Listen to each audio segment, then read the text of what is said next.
Најновиот извештај на Ало Бушовко и нас не изненади, затоа што не очекувавме дека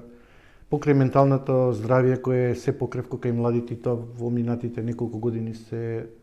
појавуваше како еден од првите 5 најчести дојави, е дека за 2 месеци, септември и октомври, 10 деца се јавиле со помисла за самоубиство. И тоа нас многу не загрижи, ние веднаш стапивме во комора со комората за психолози,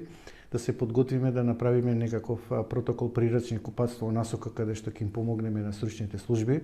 и на воспитно-образовниот кадар, каде што децата престојуваат 200 дена во годината или 6 до 8 часа дневно, да бидат евентуално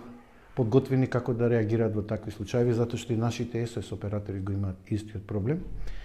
И ја искористивме пресконференцијата за кога го промовиравме извештајот на Ало Бушовко, кој работи 24/7, 365 дена во годината, дека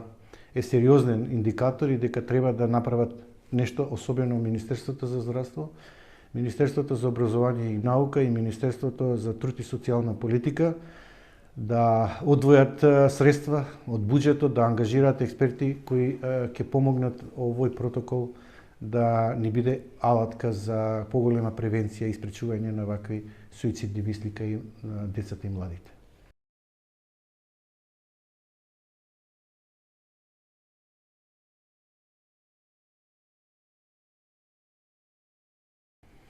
Кога нашите СОС оператори имаат сериозни проблеми како да постапат, верувам дека и стручните служби го имаат истиот проблем. И ја искористив пригодата на самата пресконференција да дадам апел да се фокусираат на овој проблем, сериозно да го земат предвид, затоа што 10 дојави не се малку, дури една да е индикатор дека нешто се случува, а позадина има можеби повеќе кои не се охрабриле да го кренат, да кренат слушалката или да дојават. Така да нашата замолница е сериозно да пристапат кон оваа појава. Инаку лани се јавиле 307 деца, од кои биле офатени 379.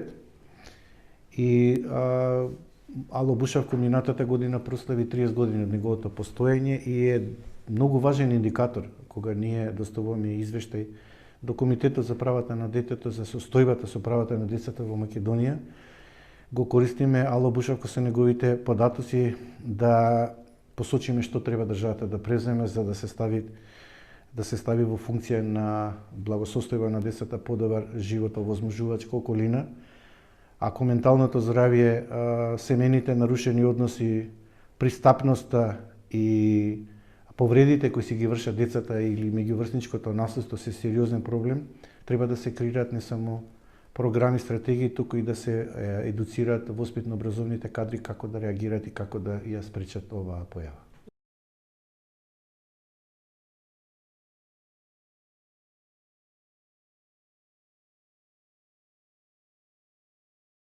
Недостиг на капацитет, на кадар, на добра волја, на фокус од страна на институциите, преокупација со други проблеми, и тоа укажува на тоа дека треба да се во меѓусекторски поврзани и да соработуваат повеќе и со родителите, и со стручните служби, и со граѓанските организации кои работат на оваа проблематика за да има подобар успех во превенција и спречување на најлоши појави како што е суицидни мисли, повреда, врсничко насилство.